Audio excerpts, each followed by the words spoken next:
have a captive audience and you can't escape, I won't make this that long. You don't have to bring a sleeping bag or anything. But... So I'd just like to tell you a few things about my life and share it with you. So good afternoon, my loved ones. I would like to thank each and every one of you in attendance today to celebrate with me my 80th birthday. Thank you. Some of you have traveled a long distance, and I'm very appreciative. So I'm here today starting my 8th decade of life on this planet as a mere infant. Because in comparison, old biblical characters lived very long lives. Methuselah was recorded as the longest at 969 years. Adam at 950 years, and Noah at 950 years. So, are you now getting my drift? As with all of us, I learned many nascent truths by observation and experience, which in the end are the same.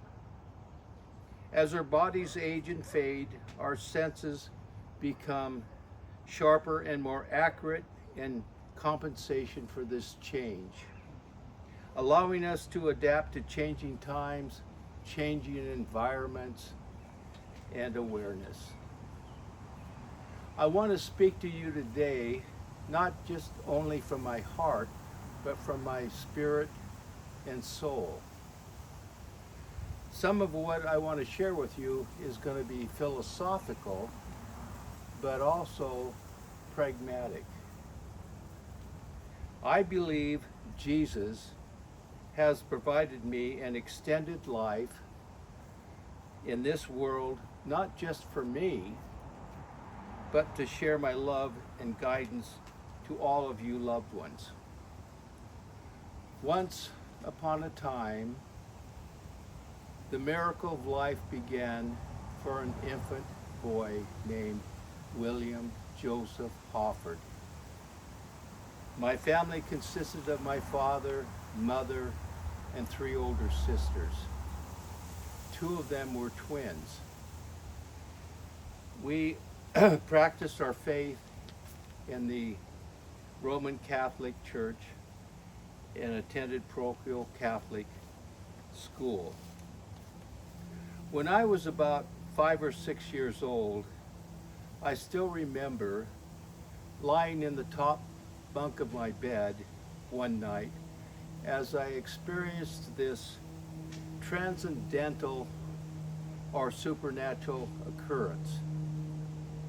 I understood that Jesus Christ was the Almighty and everlasting Son of the Most High God, and had suffered and died violently during his first incarnation as a God-human. I totally and completely prayed and willingly accepted him as my personal Savior and Redeemer. To be led by my heart to surrender to him was not submission, but totally emboldening and enlightened beyond my understanding and faith. I realized this divine influence within my life was always a guided spiritual force. I prayed that Jesus would become close to me and I to him. I also prayed for wisdom and increased faith. Does a gift for one take away from another? No. It is inclusive and complementary. Must there always be winners and losers? When is the game of love ever over?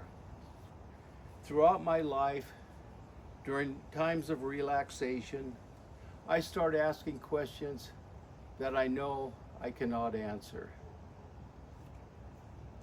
The concept of synergy, where the whole is greater than the sum of its parts, is what I strive for. I long to be a caretaker of memories and experiences. Our lives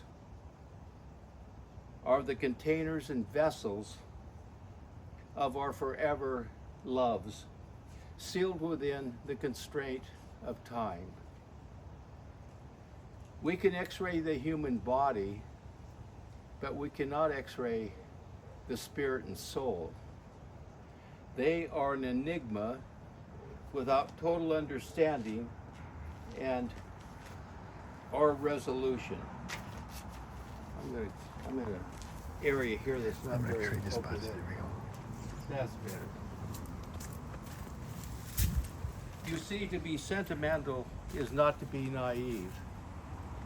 When I was gifted life from our Creator and Savior, the world had come out of the dark times from the atrocities of the World War II, where almost 65 million souls died and perished,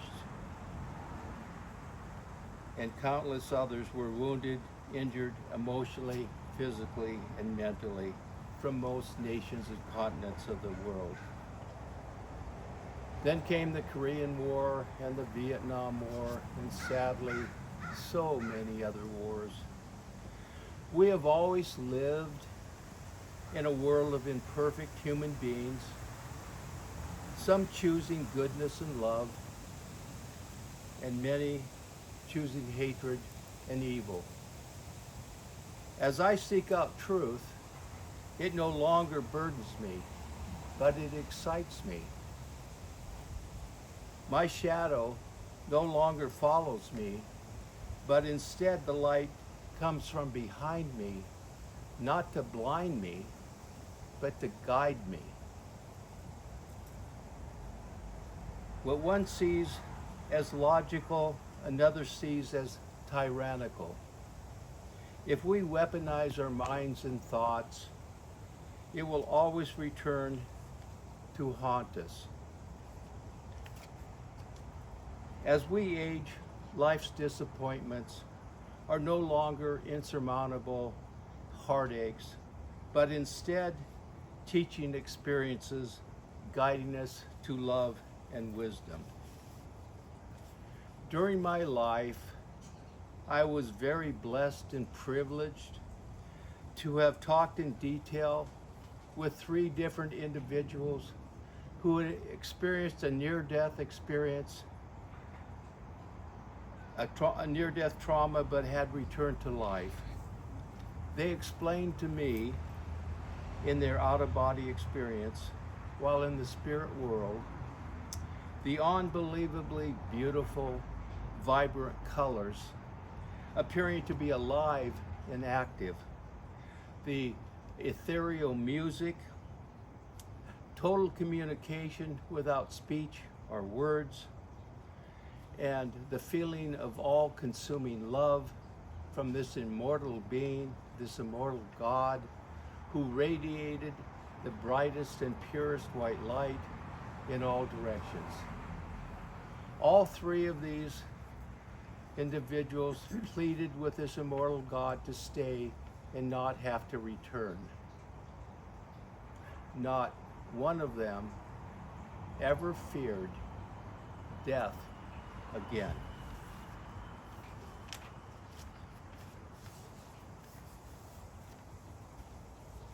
In closing, I pray my legacy to my loved ones will be like a beacon in a lighthouse. The light of my life will continue to shine to provide love and safety during good times and troubled times. I believe our legacy is intertwined within the threads of heritage. Our hearts are never really filled until they're filled with love. The passing on of our heritage through our children and loved ones is giving in its purest form, expecting nothing in return. Heritage is surely our legacy to teach and embrace each passing generation, guiding life's path and illuminating its journey for the future generations. And so it goes, and so it goes. And lastly, those of you who are waiting on your inheritance, please be patient. Time is always on your side. Thank you.